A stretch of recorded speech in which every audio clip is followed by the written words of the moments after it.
પાટણ લોકસભા બેઠક માટે કોંગ્રેસ સામે વિરોધનો નવો સૂર ઉભો થયો છે। ઠાકોર સેનાએ કોંગ્રેસ સામે વિરોધ અને બહિષ્કારની ચીમકી આપી છે। ઠાકોર સેનાએ પાટણ બેઠક પરથી પોતાની પસંદગીના ઉમેદવારને ટિકિટ આપવાની વાતો કરી છે અને જો તેઓની માંગ પૂર્ણ નહીં થાય તો ઠાકોર સેનાએ કોંગ્રેસનો વિરોધ અને ચૂંટણીનો બહિષ્કાર કરવાનું શસ્ત્ર ઉગામ્યું છે।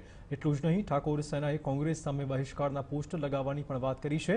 કોંગ્રેસ પાસે ઠાકોર સેનાએ ટિકિટની માંગ કરી છે, પરંતુ જો કોંગ્રેસ ટિકિટ નહીં આપે તો ઠાકોર સેનાએ પોતાના ઉમેદવારને અપક્ષમાંથી લડાવવાની પણ તૈયારીઓ દર્શાવી છે।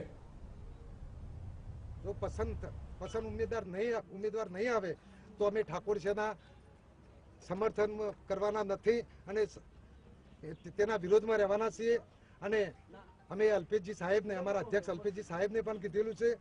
અમે નામ પણ આપેલા છે એમને અને નામમાંથી કોઈ ઉમેદવાર નહીં આવે તો અમે ચૂંટણીનો બહિષ્કાર કરશું, ગામડે ગામડે બોર્ડ મારીશું અને ભાજપ કોંગ્રેસને કોઈને નહીં પેસવા દઈએ। એવું પણ કરી શકીએ કે અમારો ઉમેદવાર નહીં આવે તો અમે અમારી સેનામાંથી શક્ય બને તો અમે જીબાજીને, શક્ય બને તો દિનેશજીને કે ગમે તે સારામાં સારા માણસનું અમે ફોર્મ ભરાવશું પક્ષની અંદર અને સાહેબ અમે બહુ મોટી લડત આપવા માટે